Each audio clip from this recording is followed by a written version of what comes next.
रखना शुरू करता हूं कि जब तक केंद्र सरकार के बजट पर बात नहीं होगी तब तक हम अपना राज्य के बजट पर प्लीज हम अपना संबोधन करना उचित नहीं समझता हूं।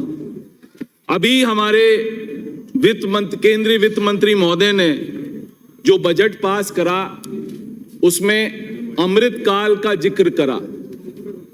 अमृत काल चल रहा है, सबका साथ सबका विकास होने की बात करी। आप सबको पता है कि यह मित्र काल चल रहा है। मित्र काल में सिर्फ एक आदमी का विकास हुआ। 2008 में जिसकी नेटवर्थ 48,000 करोड़ थी, उसकी नेटवर्थ लास्ट ईयर 15,20,000 करोड़ सिर्फ एक फैमिली की, एक अधिकारी, एक परिवार की सिर्फ ये नेटवर्थ हुई। तो ये मित्र काल है, ये अमृत काल नहीं है। यदि मित्र काल चल रहा होता है तो लो बजट में आप अपनी बात कर रहे थे, भी पूछ लो, आप अपनी बात कर रहे थे, पूछ लो इनसे, आप अपनी बात कर रहे थे, 75 लेनों में कौन चेहरे पर देखो जरा, दोनों को बुला दे बेल में, मैं फिर हमारा काम भी खत्म हो जाएगा। माननीय राजेंद्र जी राठौड़ साहब, आप स्वयं जानते हैं कि जीएसटी आने के बाद किसी भी स्टेट में फाइनेंस डिवॉल्व होते हैं सेंटर से, वो तो अभी अपनी बात स्टार्ट करे, अभी से आपको चिंता क्यों कर रहे हैं? तो माननीय सदस्य। धन्यवाद स्पीकर महोदय। पिछले 2 सालों में जब से कोरोना आया है तब से जो फिगर केंद्र सरकार ने लोकसभा में दिए हैं 1.12 लाख, मतलब 1,12,000 वेज अर्नर्स ने सुसाइड करा है। ऐसा अमृत काल जो ये सरकार, केंद्र सरकार चला रही है, तो भगवान ही बचाए कि 1.12 लाख लोगों का अमृत काल में किस तरह से उनने भला करा है। आप हंगर इंडेक्स की बात कर रहे हैं, हंगर इंडेक्स की बात करें तो हमारा स्थान 101 स्थान पर था 109 देशों में। हंगर इंडेक्स इस बार हमारे को 107वें स्थान पर लेके आ गया। क्या यही अमृत काल की बात हम करना चाह रहे हैं? किस तरीके से ये बजट दिया जा रहा है और किस तरह से गरीब आदमी जो और गरीब होता जा रहा है, ऐसा अमृत काल चल रहा है। और एक अडानी जी ने वो गाना भी गाया था मेरे ख्याल से, ओ नहीं अडानी जी ने नहीं, सॉरी अडान सानी ने एक गाना गाया था कि हम सबको लिफ्ट करा दे, गाड़ी बंगला कार दिला दे। तो मैं तो ये कहता हूं अमृत काल में यदि ऐसा होता तो आज हम मित्र काल की बात ही नहीं करते, हम तो अमृत काल की हम भी आपके साथ ये बात करना चाहते थे। बट आप ये करना ही नहीं चाहते हो, आप तो सिर्फ एक ही आदमी को फायदा पहुंचाना चाहते हो। ये मैं अकेला नहीं बोल रहा, पूरा देश बोल रहा है। आज यदि हम बात करें केंद्रीय बजट की, 45 लाख करोड़ रुपए का उनका एक्सपेंडिचर है और हमारा क्या, और जिस पर ग्रोथ आई है 7.5% की। यदि हम इन्फ्लेशन को अकाउंट में लें तो लास्ट ईयर का बजट और इस साल के बजट में इन्फ्लेशन के बाद कोई डिफरेंस नहीं आया है। इसी तरह से राजस्थान सरकार का यदि हम बजट लेते हैं तो हम 2.97 लाख करोड़ का खर्चा करते हैं, which has increased by 7.1%। 7.1% की बात करते हैं तो ये भी इन्फ्लेशन से हम लगाएंगे तो करीब करीब जो पिछले साल हमने खर्च करा था वही हम इस साल खर्च कर रहे हैं। इसी तरह के रिसीट का है, इस साल रिसीट में केंद्र सरकार को 17.16 लाख करोड़ मिलेंगे। उनने ये बताया कि हमारे को 11.17% इंक्रीज होगा ओवर द रिवाइज्ड एस्टिमेट। और इसी तरीके से राजस्थान सरकार ने भी जो अपना बजट पेश करा उसके अंदर 2.34 लाख करोड़ का इंक्रीज आया और वो भी करीब करीब 8.4% का, तो कोई डिफरेंस नहीं। अब हम रेवेन्यू डेफिसिट की बात करें साहब, रेवेन्यू डेफिसिट केंद्र सरकार का 2.9% ऑफ जीडीपी है। राज्य सरकार ने जो बजट दिया उसका रेवेन्यू डेफिसिट 1.6% ऑफ जीडीपी है। ये अब आप सबको विदित है कि रेवेन्यू डेफिसिट किसका कम है, केंद्र सरकार का या राज्य सरकार का। इसी तरह से फिस्कल डेफिसिट की बात करें, हमने फिस्कल डेफिसिट अपने पेपर्स में भले ही 4% दिखाया हो, बट वो 4% नहीं है। FRBM एक्ट की तरह के तहत हमें 3% प्लस पावर रिफॉर्म्स में 0.5% हमारे को मिलेगा। हमने 4% दिखा रखा है, हमने वो कंपोनेंट अपना इसके अंदर ले रखा है जो जीएसटी में पैसा केंद्र सरकार ने लोन के रूप में लिया है और वो सेस के थ्रू दे रहे हैं, वो हमारे को लोन के रूप में दिया है, बट ओवर द इयर्स वो ग्रांट में बदल जाएगा। चूरू से आने वाले हमारे जो विधायक महोदय हैं, वो जो गड़बड़ का जाल करते हैं, कुछ पढ़ते हैं कुछ समझाते हैं, आपने कई बार देख लिया। तो सरकार हजूर ये 3.5% ही है, आप अपने फिगर्स को कब्जा करके करेक्ट कर लें, इतना ही कहना चाहता हूं। बिल्कुल रिकॉर्ड ठीक है, ये रिकॉर्ड ठीक है क्योंकि आपकी केंद्र सरकार ने, सरकार सुने, मैं भी दूंगा। ये FRBM एक्ट आपने दिया है 2023-24 का, पेज 19 पर देख लो क्या है। आप इधर इसको भी करेक्ट सरकार I may be wrong, I wanted to be wrong, I may be wrong, I wanted to be wrong. किताबें भी ठीक करा। You are always wrong. सदस्य, आप पढ़ते कुछ हैं, बताते कुछ हैं, आप पढ़ते कुछ हैं और बताते कुछ। माननीय सदस्य, आप इधर संबोधित करिए, उधर नहीं। नो आप ही करते हैं सभापति महोदय, सनसनी फैलाने के लिए ये गोचा कर रहे हैं मेरी तरफ। आज कंट्री का फिस्कल डेफिसिट 5.9% है। क्या इन लोगों ने FRBM का फॉलो करा? अपने लिए कुछ फॉलो नहीं करते, केंद्र सरकार अपने लिए कुछ फॉलो नहीं करती। वो सब फॉलो किसको कराना है? राज्य सरकारों को कराना है, और वो भी उन राज्य सरकारों को कराना है जहां उनकी सरकार नहीं है। यानी इससे शर्मनाक बात नहीं हो सकती। आज हम पर कैपिटा, मैंने आपको बताया जो ग्रोथ हुई है, इनकी ग्रोथ 6.5% की आ गई। 7% की बात कर रहे थे, अभी के फिगर्स आए 6.5% से ऊपर की ग्रोथ नहीं रहेगी, और हमारी जीडीपी ग्रोथ 11.06% की रहेगी, जो कि करीब करीब ऑलमोस्ट डबल। अब आप हाथ जोड़ो या कुछ भी करो, उससे कोई फर्क नहीं पड़ता। पर कैपिटा इनकम की मैं बात करना चाहता हूं। राजस्थान ने जब से अशोक गहलोत की सरकार आई है, पर कैपिटा इनकम हमारी हर साल एवरेज की बात कर रहा हूं, हर साल एवरेज में 10% बढ़ी है।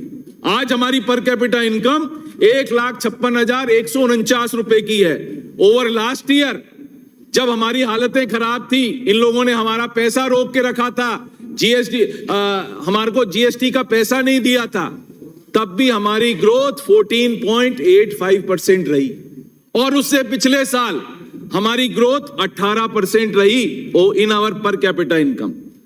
हमारा जब इनकी सरकार थी, हम स्टैंड करते थे 21st पर। जब ये कहते थे ना बीमारू प्रदेश कर दिया, तो इनने बीमार प्रदेश कर दिया। हमारी रैंकिंग 21वें स्थान पर थी, और आज हमारी रैंकिंग, जब हमारी गहलोत सरकार चल रही है, गहलोत साहब ने जो फाइनेंस की स्पीच दी, 4 साल से फाइनेंस संभाला, तो आज हमारी रैंकिंग देश में 9वें स्थान पे आ गई। 21वें स्थान से लेके अब 9वें स्थान पर। अब आप 9 साल की बात करें साहब, मैं एक चीज और कहना चाहूंगा उससे पहले। जो आउटस्टैंडिंग लायबिलिटीज हैं सेंटर की और स्टेट की, सेंटर की outstanding liabilities over GSDP is today 57%, यानी 57% आउटस्टैंडिंग लायबिलिटी है केंद्र सरकार की। और हमारी कितनी है? हमारी है 36.8%। चूरू के आने वाले उस दिन विधायक क्या कह रहे थे कि तो हमारी जो लायबिलिटी है केंद्र सरकार से, उसको कंपैरिजन नहीं करा इनने। कंपैरिजन करते तो इनको यह पता पड़ता कि हमारी जो लायबिलिटी है वो 36.8% है और केंद्र सरकार की 56.7% है, जो मैंने राउंड ऑफ करके 57% कर दी। आज आप इंटरेस्ट पेमेंट की बात करो, इंटरेस्ट पेमेंट, व्हाट इज केंद्र सरकार इंटरेस्ट पेमेंट कितना कर रही है? 1 रुपए कमाती है, उसमें से 41 पैसे का उनका इंटरेस्ट का पेमेंट हो रहा है। और हमारा कितना पेमेंट हो रहा है, हमारे को बता रहे हैं कि किस तरह से हम अपने फाइनेंसेस को ठीक नहीं कर पा रहे। हमारा पेमेंट हो रहा है 1 रुपए में से 8.34 पैसे और उधर 41% हो। आज हम क्या बताने की कोशिश करते हैं, किस तरह से आप गुमराह करते हैं पूरे सदन को, मैं वो आपको बताना चाह रहा हूं। इस तरह से गुमराह मत करिए सदन को साहब। कैपिटल आउटले की बात करी, इन्होंने कहा हमने कैपिटल आउटले जो 7.5 लाख करोड़ जो इनने पिछले साल कैपेक्स करा, 7.5 लाख करोड़ में से भी ये सिर्फ 7.25 लाख करोड़ खर्च कर पाएंगे इस साल, और इनने कैपेक्स बढ़ा दिया 33%, 10 लाख करोड़ पे। किस तरह से खर्च करेंगे 10 लाख करोड़, ये तो बताएं। जब आपसे 7.5 लाख करोड़ खर्च नहीं हुए तो आप किस तरह से उसको 10 लाख करोड़ पे खर्च करा के लेके जाओगे, ये अभी तक किसी के पास जवाब नहीं। 9 साल में पहली बार हुआ है। हम जब अपना मनमोहन सरकार जब गई थी तो वो आपको लोन छोड़ के गई थी 55 लाख करोड़ का। आज मुझे बताते हुए बड़ा दुख है कि हमारा आज 31 मार्च को सेंट्रल गवर्नमेंट का लोन 1,55,000 करोड़ हो जाएगा। 100 लाख करोड़ का लोन इन 9 सालों में केंद्र सरकार ने लिया है, बिना सोचे समझे लिया है कि किस तरह से इसका रीपेमेंट होगा। 140 करोड़ जनता में 140 करोड़ जनता में यदि हम 155 लाख करोड़ का लोन लेंगे तो हमारा 1,10,000 करोड़ का आदमी का हमें लोन देना चुकाना पड़ेगा। प्लीज,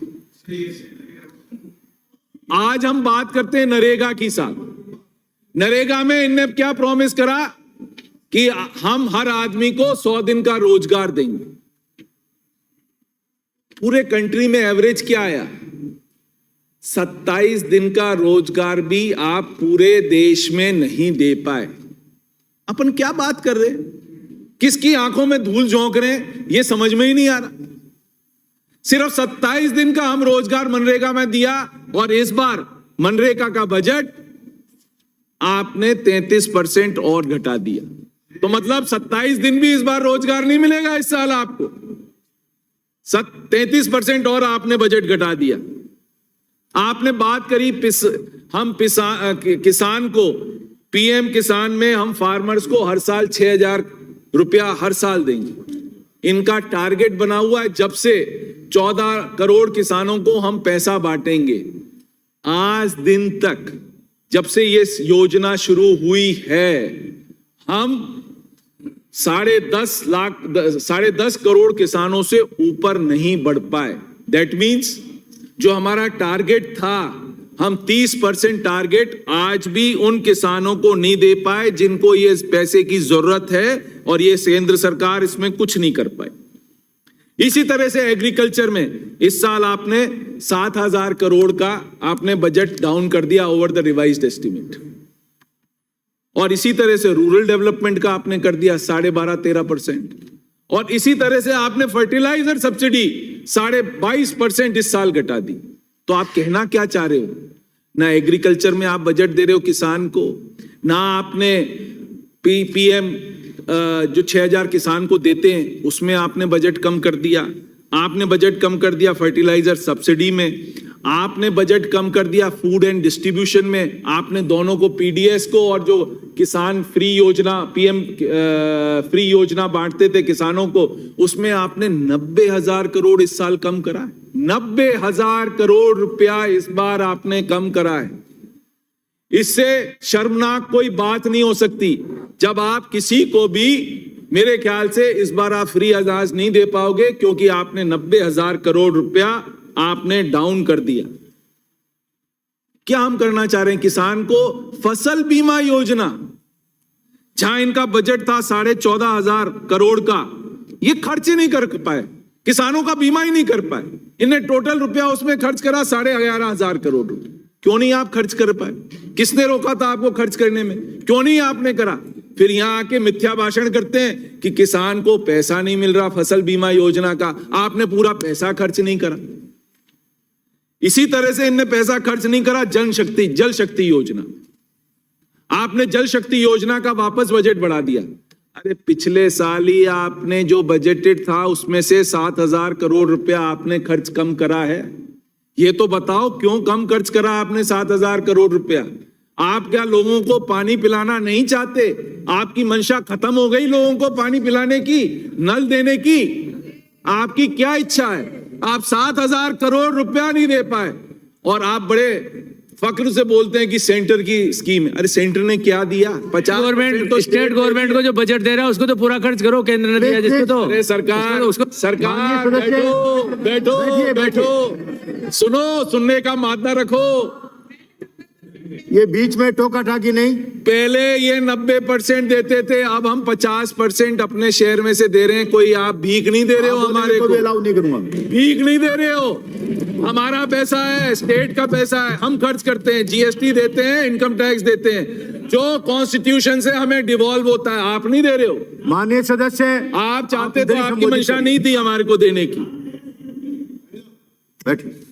आज सबसे बड़ी बात यह है कि इनने बात करा था कोविड के अंदर, इनने एक एमएसएमई क्रेडिट लिंक योजना शुरू करी सा कि हम एमएसएमई सेक्टर को पैसा देंगे, जिससे एमएसएमई सेक्टर जो भारत का ऐसा सेक्टर है जिससे सबसे ज्यादा एम्प्लॉयमेंट जनरेशन कोई करता है तो स्मॉल स्केल और एमएसएमई सेक्टर करता है। आपका बजट था 15,000 करोड़ रुपया, आपने खर्च कितना करा? 10,500 करोड़ रुपया। मतलब 33% of the budget was not spend. आपने एमएसएमई इंडस्ट्री के आपने पैसा ही नहीं दिया, क्योंकि अल्टीमेट आपकी एम क्या है? आप व्यापारियों के खिलाफ हो। आप नहीं चाहते व्यापारी उठे, इसीलिए आपने नोटबंदी करी, इसीलिए आपने कोविड में उनकी कोई मदद नहीं करी।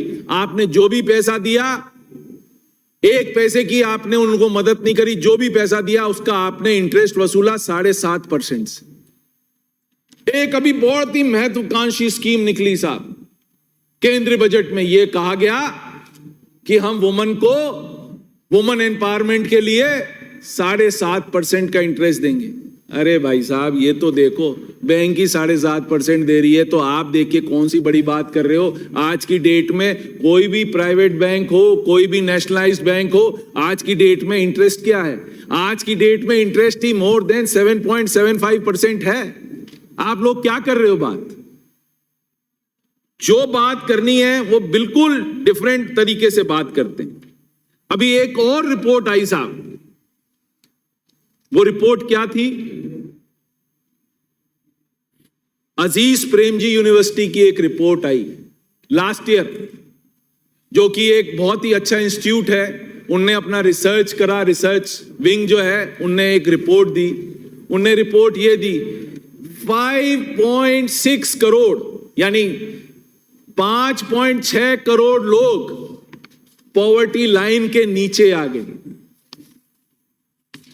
ऊपर तो बढ़ा नहीं पाया केंद्र सरकार, उनको नीचे और धकेल दिया, पॉवर्टी लाइन से नीचे और धकेल दिया।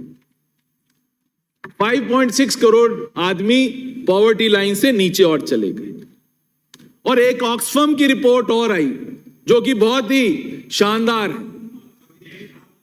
1% of the Indians 1% of the Indians during the BJP rule, 1% of the country की जो पॉपुलेशन है, they hold 40% of the wealth of this country. 1% लोग 40% वेल्थ होल्ड कर रहे हैं इस कंट्री की, जबकि जीएसटी में उनका कंट्रीब्यूशन सिर्फ 3% है। वो 1% लोग का कंट्रीब्यूशन जो है सिर्फ 3% है। इसी तरह से जो हमारे बॉटम 50% लोग हैं, उनका जीएसटी में कंट्रीब्यूशन है करीब करीब 64%। तो जो बेचारे गरीब हैं वो तो जीएसटी में कंट्रीब्यूट कर रहे हैं, और जो अमीर हैं वो सिर्फ 3% जीएसटी में कंट्रीब्यूट करते हैं। आप ये देखिए कि बिलियनर्स 3 साल के अंदर ये इस कंट्री में 121 लाख बिलियनर्स नए पैदा हो गए, जबकि गरीबी के नीचे तो मैंने आपको बता ही दिया। अब जितने अर्थशास्त्री हैं सब तीन बात कर रहे हैं कि there are 3 engines of growth for this country. 3 engine of growth क्या क्या हैं? एक तो एक्सपोर्ट बढ़े, एक प्राइवेट सेक्टर का इन्वेस्टमेंट बढ़े, और एक capex. Capex they have taken care of, capex they have taken care of. Export जनवरी महीने के अंदर एक्सपोर्ट, आज ही की रिपोर्ट है, 6.6% से आपका एक्सपोर्ट इस साल वापस डाउन हो गया। और जो ट्रेड डेफिसिट था, all time high trade deficit, $17.75 billion का ट्रेड डेफिसिट इस महीने हो गया। अभी आपके 2 महीने और बाकी। एक चीज और बात हुई, ग्लासगो के अंदर हमारे प्रधानमंत्री महोदय ने एक अनाउंसमेंट करा। क्या अनाउंसमेंट करा? कि हम 500 गीगाबाइट हम बिजली बनाएंगे, और वो भी सोलर एनर्जी में हम इन्वेस्ट करेंगे। इसके तुरंत बाद एक अनाउंसमेंट आता है अडानी ग्रुप से कि हम ग्रीन एनर्जी में अपना पैसा लगाएंगे। क्या ये कोइंसिडेंस था या ये और कुछ था? इसका जवाब यदि आप दे सको तो आप लोग दे देना, तो मैं इसके जवाब का आपसे इंतजार करूंगा।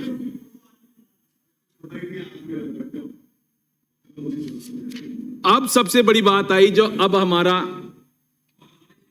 स्टेट का जो बजट आया है, मुख्यमंत्री जी ने जो दिया है, उस पर मैं बोलना चाहूंगा। आपस में बात नहीं करें सर। वो नहीं, जब आप लोग बोलते हैं कोई डिस्टर्ब नहीं करता, तो लेट हिम स्पीक। गलत है, बोलिए आप। इन एजुकेशन डिपार्टमेंट, जो एजुकेशन पर है, इस साल हम लोग खर्च कर रहे हैं 57.953 करोड़ रुपया सिर्फ एजुकेशन पर, जो कि हमारे बजट का 19.5% है। हम राज्य की, जब हम अपनी जनता को एजुकेट करेंगे, तभी जब जाके हम एम्प्लॉयमेंट जनरेट करेंगे, तभी हमारे लड़के दूसरे प्रदेशों में जाएंगे, नई नौकरियां ढूंढेंगे, नया एम्प्लॉयमेंट होगा, तो नए स्टार्टअप्स करेंगे। इसीलिए बजट के अंदर पहली बार हुआ है कि जो स्टार्टअप्स हैं उनके लिए मुख्यमंत्री महोदय ने 25 लाख रुपए से बढ़ा के सीड मनी 1 करोड़ रुपए तक कर दी। और केंद्र सरकार ने क्या करा, यह भी आप सुन लो। स्टार्टअप को मारने के लिए केंद्र सरकार ने क्या करा? केंद्र सरकार ने एंजल टैक्स लगा दिया। आप समझते हैं एंजल टैक्स क्या होता है? इधर बताओ आप। इधर सर मैं पूछ रहा हूं उनसे। ना, इधर बताइए आप।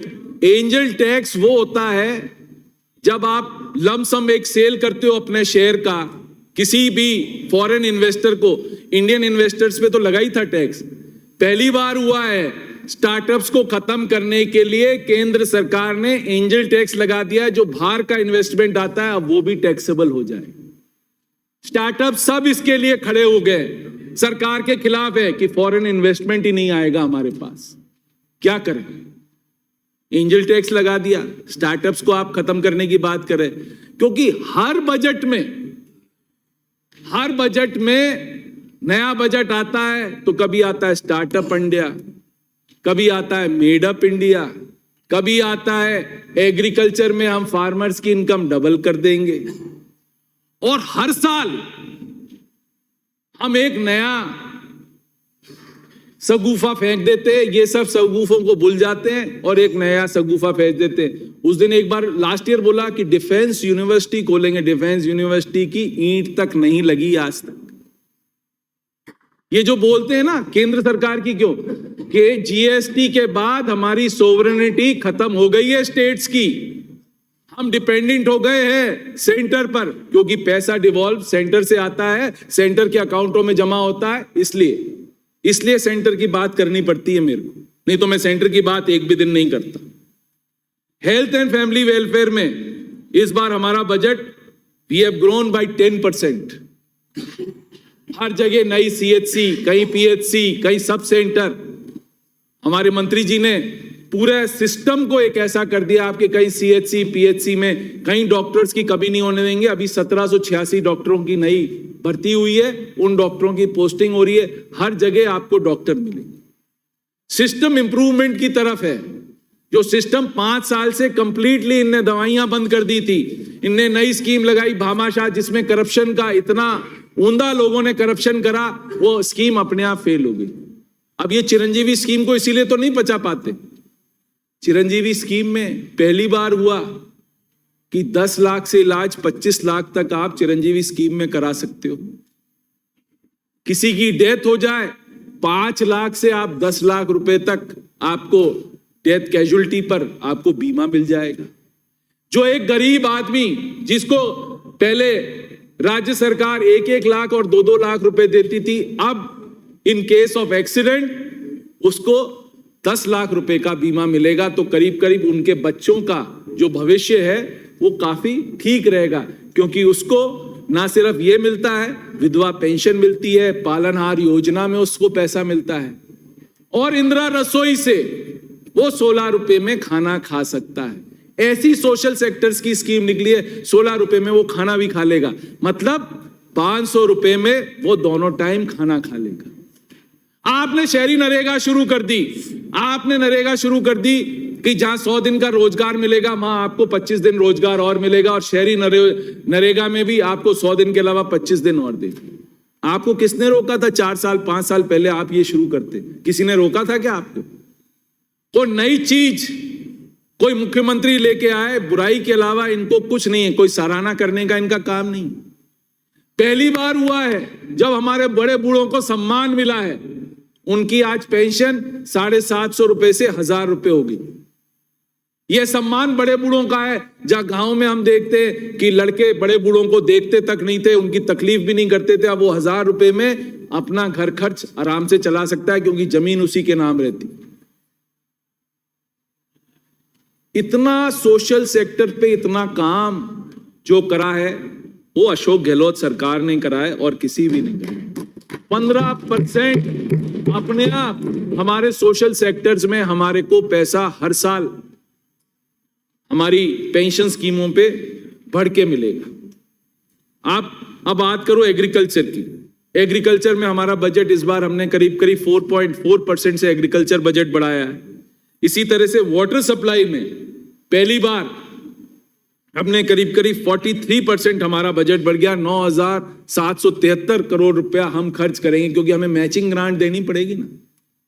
इनने तो केंद्र सरकार ने तो ऐसा काम करा है कि केंद्र की चाहते हैं कि किसी तरह से हमारा जो गला है, राज्य सरकार का गला किस तरह से दबाया जाए। पहले कह रहे हैं कि आप अपना पैसा डालो केंद्र आधारित योजनाओं में, फिर हम अपना पैसा डालेंगे और फिर काम करेंगे। सेस से आप 4.5 लाख करोड़ डीजल और पेट्रोल का पी जाते हो, हमारे को उसमें से हमारा शेयर नहीं देते हो, सब पैसा आप खा जाते हो। हमारे को पैसा काय पर मिलता है? डेवल्यूशन किस पर होता है? डेवल्यूशन सिर्फ पॉपुलेशन और ज्योग्राफिकल लिमिट्स के अकॉर्डिंग हमारे को पैसा मिलता है। पैसा कितना सा मिलता है वो सब आप खा जाते हो, और फिर भी आप ये चाहते हो कि जो केंद्र आधारित स्कीमों है उस पर पैसा राज्य सरकार पहले डाले फिर हम डालें। तो कम से कम ये सब तो आप नहीं करें। आज एक आर्टिकल आया था, बड़ा जबरदस्त आर्टिकल आया, पत्रिका ने आज ही आर्टिकल दिया है। जो बीजेपी सरकार ओल्ड पेंशन स्कीम के खिलाफ है, आज वो क्या कहती है कि हम ऐसा रास्ता निकालना चाहते हैं। क्यों लाउटी जी, आज आपने पढ़ा था अखबार कि आप एनपीएस और ओपीएस का बीच का रास्ता निकालना चाहते हैं। लौट के बुद्धू घर को आए, आ गए। सोचा कि वोट नहीं मिलेंगे, वोट नहीं मिलेंगे, इसलिए लौट के बुद्धू घर को आ गए। कहा कि बीच का रास्ता निकाल दो, अब हम अपने कर्मचारियों को फिक्स्ड पेंशन देंगे, क्योंकि कंट्री के एक ही आदमी के शेयरों में धड़ाम हुआ।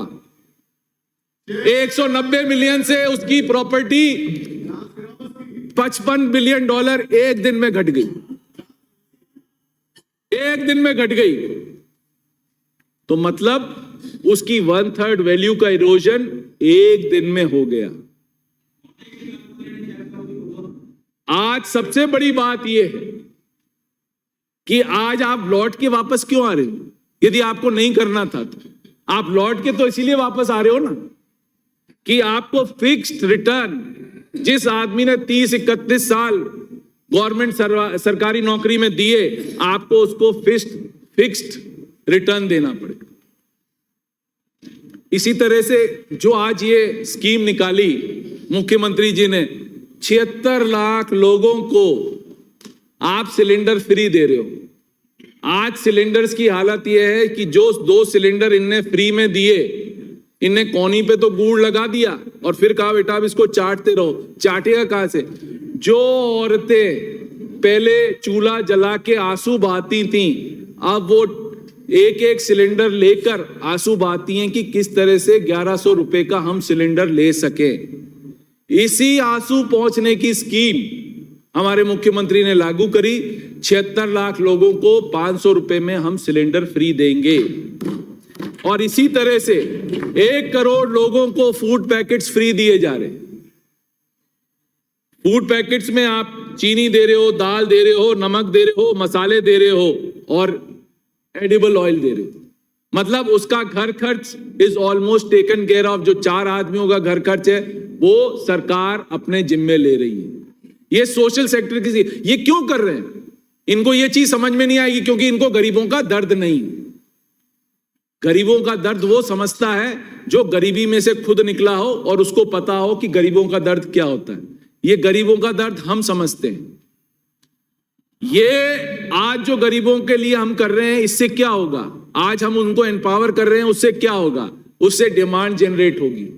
डिमांड जनरेट होगी तो हमारी इंडस्ट्री चलेगी, इंडस्ट्री चलेगी तो हमारी जीडीपी बढ़ेगी और जीडीपी बढ़ेगी तो देश बढ़ेगा। ये नहीं चाहते कि देश बढ़े, ये तो चाहते हैं देश को गरीब रखना, जिससे ये दिखाएं कि हम आपके लिए ये चीज कर। 3 मिनट में कंक्लूड कर लें आप। मैं तो जल्दी से कंक्लूड कर रहा हूं साहब। 3 मिनट।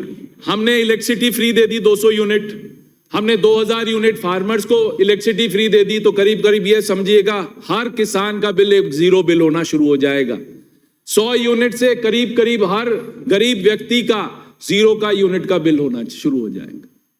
तो ये इतनी सारी योजनाएं, आज 5 करोड़ रुपया हमने यूथ के डेवलपमेंट में खर्च करा। उसमें से क्या कर रहे हैं? उसको स्किल कर रहे हैं, उसकी पर्सनैलिटी डेवलपमेंट कर रहे हैं, उसको स्कॉलरशिप्स दे रहे हैं। यूथ को हम मार्जिन मनी दे रहे हैं to put up the industry. ये फर्स्ट टाइम हुआ है किसी ने करा है कि सीड मनी दे रहे हैं। 5 लाख रुपए तक सीड मनी दे दी जाएगी जिससे कि वो आज अपना धंधा स्टैब्लिश करे। इन्हें मुद्रा लोन चालू करी। 85% of the Mudra loan is given to whom? 50,000 रुपए की ही मुद्रा स्कीम है। 80% लोग सिर्फ 50,000 रुपए का लोन लेते हैं। 5 लाख रुपए तक का लोन सिर्फ 10% लेते हैं और 5% लोग सिर्फ 5 लाख से 10 लाख रुपए तक का लोन लेते हैं क्योंकि उनके पास कोलेटरल सिक्योरिटी नहीं होती देने के लिए, इसलिए उनको मुद्रा लोन से बाहर रखा जाता है। तो मेरा आपसे सिर्फ गुजारिश ये है, मैं मुख्यमंत्री जी से इस बजट में 3-4 गुजारिश करना चाहता हूं। एक तो लव कुश कल्याण बोर्ड की स्थापना हो, पूरे राजस्थान में लव कुश कल्याण बोर्ड की स्थापना हो, अवंतीबाई कल्याण बोर्ड की स्थापना हो, निषाद समाज की कल्याण बोर्ड की स्थापना हो और देवी अहिल्याबाई बोर्ड की स्थापना हो और एक स्वर्णकार समाज की हमारी स्थापना हो। अलग अलग बोर्ड जैसे बैठे रहेंगे, जैसे साहब ने दिया है 500 करोड़ रुपए एससी के लिए दिया है, 500 करोड़ रुपया एसटी के लिए दिया है और 100 करोड़ रुपया हमारे वाल्मीकि समाज को दिया है, तो उनके उत्थान के लिए दिया है। यदि ये बोर्ड बनेंगे तो ये बोर्ड भी अल्टीमेटली डिफरेंट जातियों के उत्थान के लिए बनेंगे कि किस तरह से इनका लिविंग स्टैंडर्ड पूरा करा जाए।